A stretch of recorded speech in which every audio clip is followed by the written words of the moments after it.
ठीक हो गया। বড়লোক দম্পতির মজাদার দুই পিচকে ছানা এক পিস গোপালের মূর্তি নিয়ে খেলা করছিল। नहीं रोएगा। হঠাৎ করে গোপালের মূর্তিটি মাটিতে পড়ে যায় এবং পড়ে গিয়ে অজ্ঞান হয়ে যায়। बिंदु ठीक है, कुछ नहीं हुआ बिंदु। बिंदु ठीक हो गया बाबू। বাচ্চা দুটো কান্না করতে শুরু করে। ठीक हो অজ্ঞান হয়ে গোপাল আর কথা বলছে না, হাত পা নাড়ছে না। প্রথমে ভয় পেয়ে যায়, তারপর নাকের কাছে হাত নিয়ে দেখে, তবু বাচ্চাদের কান্না থামে না। बिंदु बिंदु पानी खेल। কি করবে খুঁজে না পেয়ে অবশেষে বাচ্চা দুটোর পিতামাতা বাচ্চা সহ গোপালের মূর্তিকে ডাক্তারের কাছে নিয়ে যায়। এত দ্রুত অ্যাম্বুলেন্স না পেয়ে প্রাইভেট কারে করে নিয়ে যায়। বাড়িতেই ছিল।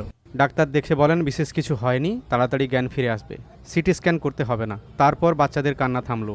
এখন গোপালের মূর্তি সুস্থ আছেন, স্বাভাবিকভাবে কথা বলছেন বলে জানা গেছে। তবে ডাক্তার বলে দিয়েছেন এখন কদিন ছুটোছুটি করা যাবে না, তাই আপাতত খেলাধুলো বন্ধ। बिना ये कुछ भी नहीं है, भक्त है